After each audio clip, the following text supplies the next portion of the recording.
good morning. ඉතින් අද අපි ආවේ රටපුවක් කොහොමද කියලා බලන්න. මේ තියෙන්නේ රටපුවක් ගිය. තියෙන රටපුවක් ගහක්.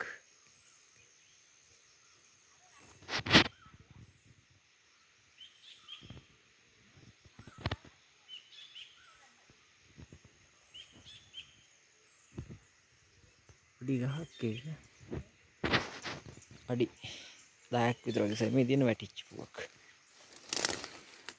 අපි මේකෙන් දෙකක් තුනක් විතර ගෙනියමු.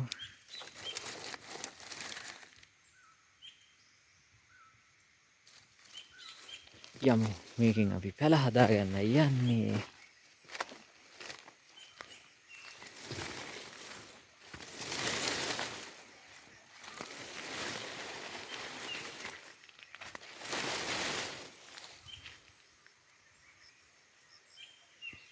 ඔන්න අපි මේ ටික ගෙනාවා.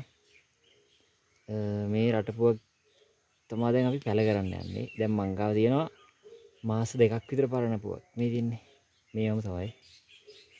මේක පැල වෙලා තියෙන්නේ. කොණ්ඩියක් හැවිල්ලා තියෙනවා. මුල් 3ක් තියෙනවා. මේක අපි මේ වගේ කවරයක් අරගෙන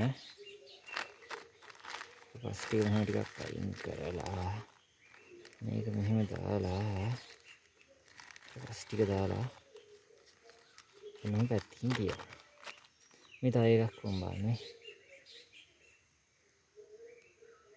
පැලවෙන හැටි. මේකේ පොත්ත හයියේ ඉඳලා ටික කාලයක් යනවා පැලවෙන්න. මාස 3ක් විතර වෙයි.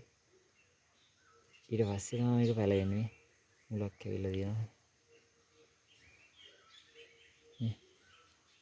මේ තමයි පැල වෙලා ගහක් වෙන්නේ. මේක මුදුන් මුලක් නෑ, තන්තු මුල් පද්ධතියක් තමයි තියෙන්නේ. පොල් ගහක් වගේ. හරි. මේක මාස 3ක් විතර තිබ්බහම මේක හැදෙන්නේ. හරිනේ. දැන් මේකත් පැල කරගමු. මේකත් ගත්තා.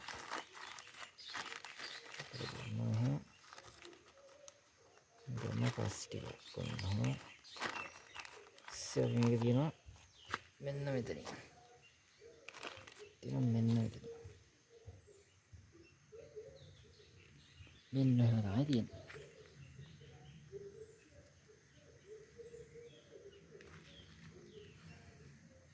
නේ.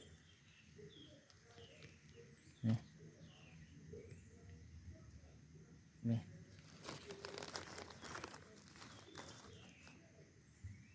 ඔන්න ඔහොම තමයි පුවක් පැල ටික තියෙන්නේ. තව මේ ටික මාස 2කින් විතර ලොකු වෙලා තියෙන්නේ.